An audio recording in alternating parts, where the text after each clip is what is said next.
জয় মোহনবাগান সবাইকে। মোহনবাগানে আসছে নাকি নতুন বিদেশি স্ট্রাইকার, মিডফিল্ডার বা উইঙ্গার ডেজান ড্র্যাজিক। হ্যাঁ, এফসি গোয়া থেকে নাকি মোহনবাগানে সই করতে চলেছে। কেউ কেউ তো বলছে নাকি অফিসিয়ালি সাইনিং হয়ে গেছে, বাট এখনও অফিসিয়াল পেজ থেকে বেরোয়নি। তবে হ্যাঁ, মানে হয়তো 80% বা 90% অবধি পৌঁছে গেছে, হয়তো ফাইনাল সই করাটা বাকি আছে। বা যতক্ষণ না সই হচ্ছে, যতক্ষণ না অফিসিয়াল পেজ থেকে আপডেট আসে, ততক্ষণই কোনো কিছুর কোনো নিশ্চয়তা নেই। তবে হ্যাঁ, এটুকু বলতে পারি, যদি রবসন রবিনোর জায়গায় এই প্লেয়ারটিকে ভাবে তাহলে বেটার। কিন্তু যদি শুধু অ্যাটাকিং মিডফিল্ডার হিসেবে এই প্লেয়ারটাকে মোহনবাগান ভাবে, তাহলে আমি বলবো হয়তো আগের বারের ভুলটাই মোহনবাগান এই মরশুমে করতে চলেছে।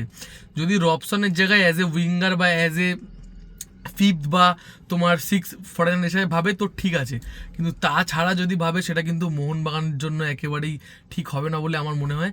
যাই হোক, দেখা যাক এই ডেজান ড্র্যাজিক ডিলটা মোহনবাগান ক্র্যাক করতে পারে কি না। তোমরা কি মনে করছো এই প্লেয়ারটা মোহনবাগানে আসলে কেমন হবে? অবশ্যই কমেন্ট বক্সে জানাও। গর্বের সাথে জানাই সবাইকে জয় মোহনবাগান।